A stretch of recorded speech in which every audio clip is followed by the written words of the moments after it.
Mark, with the preseason games over with, what have you seen from your team here in terms of focus and attention to detail?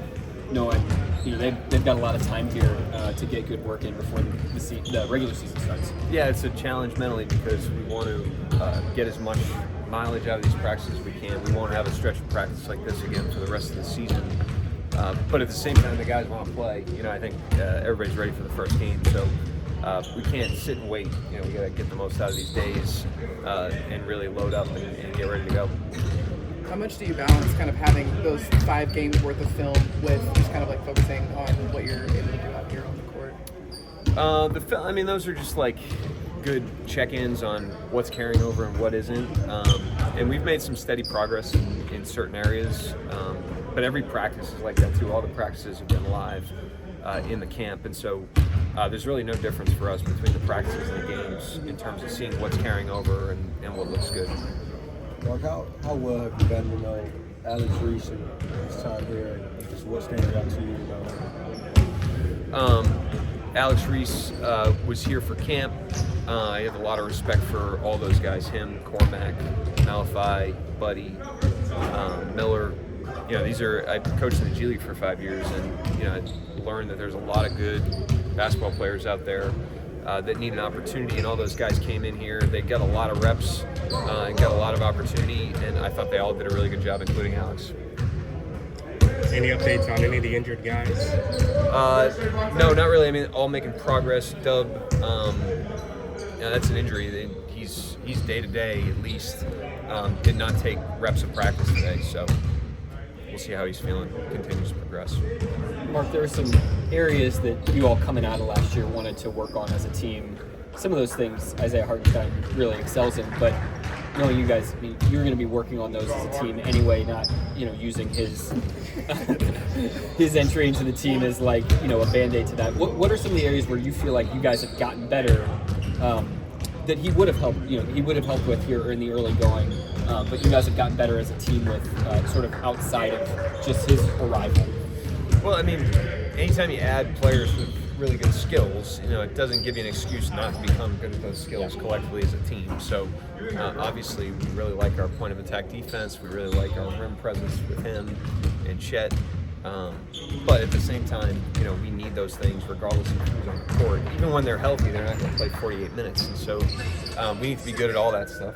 And we're working on all that stuff kind of independent of personnel, and then the personnel can elevate that stuff depending on whether or not they're on the court. Mark, you talked about how you wanted to see an uptick in volume of three-pointers. Throughout the 5 preseason games, how would you kind of assess that? I think they're up. So, it's not just pure volume, it's quality still. You're not going to sacrifice quality for volume, but I think a couple years ago we were a really poor three-point shooting team, basically on shot selection and shooting a lot of tough ones.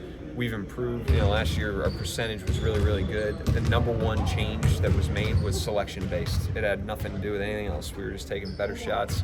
Now we need to understand that, we've got good shooters, and it doesn't have to be a perfect shot to be a good one. And so that's the bigger thing. There's not a number threshold we're trying to reach. It's just a matter of trying to know what the good ones are and take them when they're there. Mark, I know you said he's in the driver's seat of his own development, but with his volume and his threes that he's taken so far in the preseason, what are you seeing as far as some of the circumstances he's catching the ball in and some of the things he's willing to shoot? Well, he and Dub specifically, we've got multiple guys out there that can make a play, which makes them off-ball players at times. And when you're an off-ball player, you got to be ready to shoot. I think in the playoffs, no one's shot volume in the closeouts went down more than those two guys of anybody on our team from regular season to playoffs last year. And so those guys, understanding the same concept I just mentioned to Clemente is important. And then also those guys shooting it off the dribble, they're such a threat to drive. I think your instinct when you play against them is to gap them a little bit. And if a team's going to gap them, they're both good enough shooters off the dribble to take those shots. And so that's what we've encouraged them to do tactically. Although I don't, it's not a video game. I don't micromanage shot to shot. But as a general philosophy, that is something that we have talked about with both of those guys. I don't know how much film from last year you're looking at by now, but like, is Dallas Has Dallas been like a constant reference point for some of that stuff you want to see? Not just Dallas, New Orleans too. I think we spent a lot of time on that in the offseason, as well as our elevated regular season games. I wouldn't even limit it just to those two teams, because had we played two different teams in two different playoff series, we probably would have had different takeaways. So you don't want to overcorrect. We're not going to play 82 games against Dallas this year. We're going to play a full regular season, but we do check in on those games to make sure that what we're doing is relevant. We actually just did a film session this morning as a coaching staff where we were watching playoff clips of ourselves to make sure that if there's anything that's relevant in those games, that we're covering it now, so that we're building the requisite habits to, get back to the playoffs.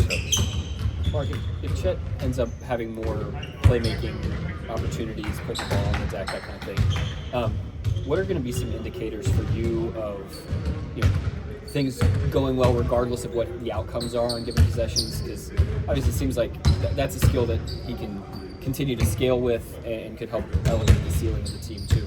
Yeah, I mean, with all of those guys with creating, it's more about their ability to do it inside of the system, and that's really all that we've done so far. I mean, we use some sets to try to generate advantages, but once we get an advantage on a possession, it becomes about maintaining that advantage and finishing that advantage. And he's obviously a really good shooter. He's also multi-dimensional. He can drive and finish.